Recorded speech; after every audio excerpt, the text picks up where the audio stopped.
Assalamualaikum warahmatullahi wabarakatuh. Perkenalkan, nama saya Anggi Fitrianingsi dengan NPM C1C019091 yang akan menyampaikan materi terkait dengan akuntansi keuangan lanjutan 1, yaitu konsolidasi dengan akuisisi pada nilai tercatat, yang artinya mengenai proses pencatatan laporan keuangan konsolidasi dengan akuisisi pada nilai tercatat yang dilakukan perusahaan induk terhadap saham perusahaan anak pada nilai tercatat.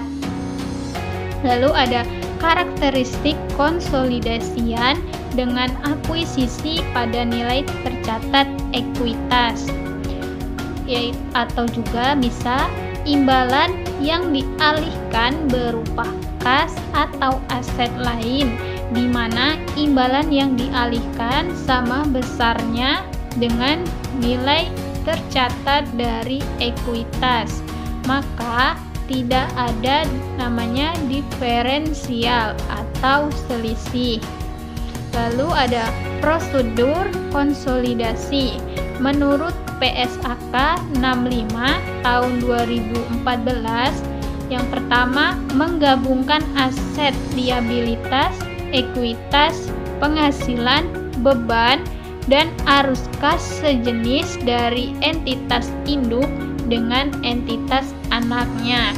Lalu yang kedua, mengeliminasi jumlah tercatat dari investasi entitas induk pada setiap entitas anak dan bagian entitas induk pada ekuitas setiap entitas anak.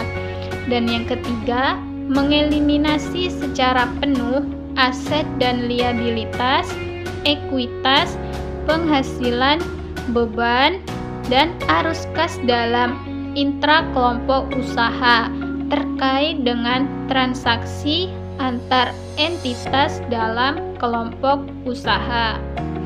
Lalu konsolidasi dengan akuisisi pada nilai tercatat itu terbagi menjadi dua.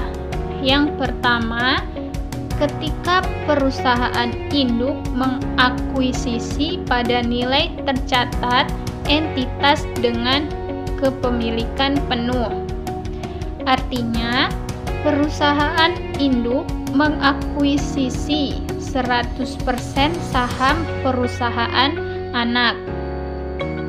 Lalu, maka penyusunan laporan keuangan konsolidasi terbagi menjadi dua, yaitu yang pertama, menyusun laporan keuangan konsolidasi sesaat setelah akuisisi, maka laporan keuangan konsolidasi yang dibuat hanya berupa laporan posisi keuangan. Lalu yang kedua ada menyusun laporan keuangan konsolidasi setelah periode akuisisi, maka akan ada yang pertama itu ada laporan keuangan konsolidasinya semakin banyak, seperti laba rugi bersih konsolidasi, lalu ada laporan perubahan modal konsolidasi, lalu ada laporan posisi keuangan konsolidasi, lalu ada laporan arus kas konsolidasi, lalu adanya penambahan akun seperti beban dan pendapatan. Lalu ada jurnal eliminasi semakin banyak. Jurnal eliminasi ini ada di pencatatan baik induk maupun di pencatatan anak. Oleh karena itu, suatu perusahaan akan menyusun laporan keuangan konsolidasi sesaat atau sejak perusahaan itu memiliki pengendalian atas suatu perusahaan. sampai dengan berakhirnya pengendalian tersebut.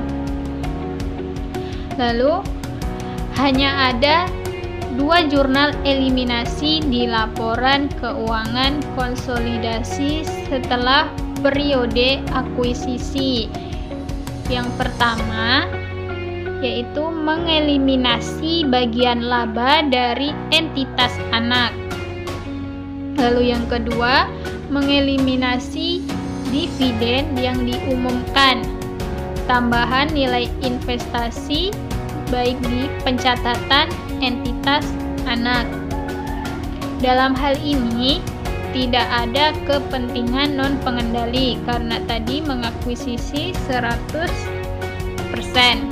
Yang kedua, ketika perusahaan induk mengakuisisi pada nilai tercatat entitas dengan kepemilikan sebagian, maka penyusunan laporan keuangan konsolidasi terbagi lagi menjadi 2, sama seperti yang sebelumnya.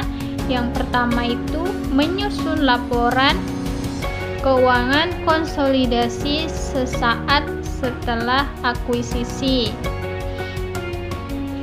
Maka laporan keuangan konsolidasi yang dibuat hanya laporan posisi keuangan.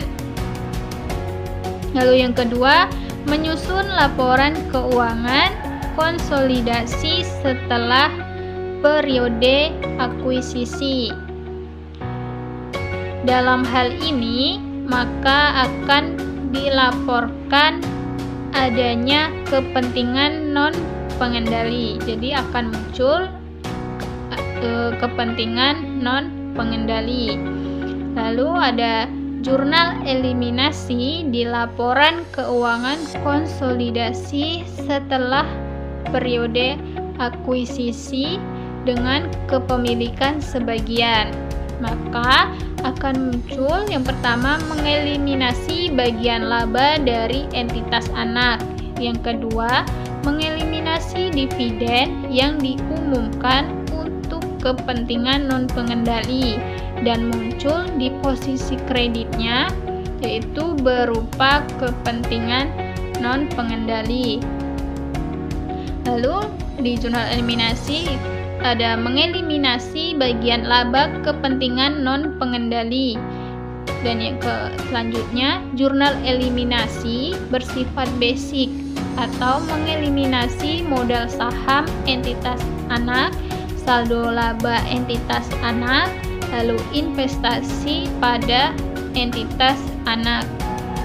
Sedangkan kepentingan non pengendali itu sendiri menurut PSAK 65 2014 memberikan definisi kepentingan non pengendali sebagai ekuitas entitas anak yang tidak dapat didistribusikan secara langsung atau tidak langsung kepada entitas induk.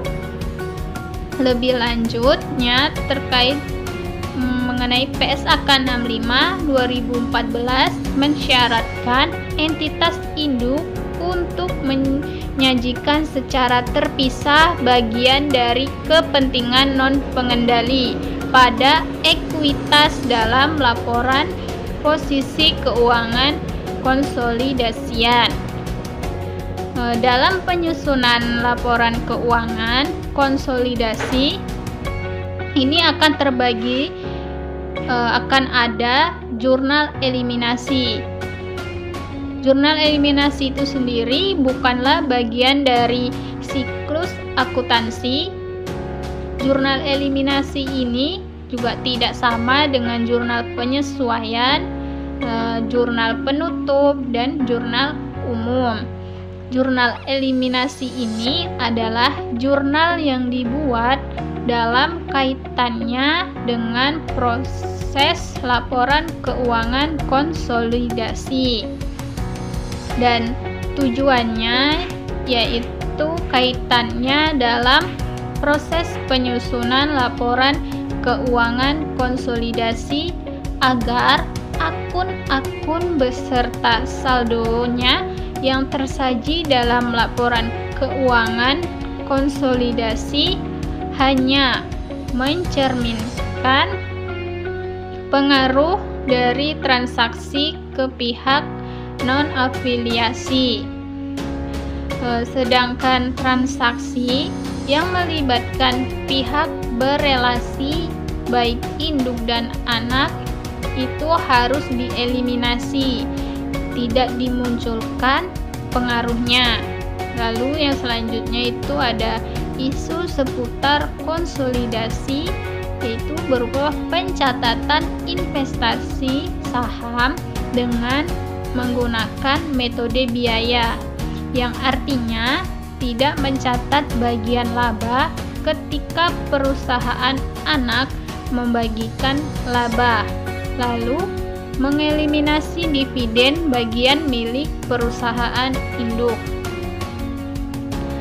Jika kepemilikan lebih dari 50%, maka pencatatannya bisa dengan metode ekuitas atau dengan menggunakan metode biaya.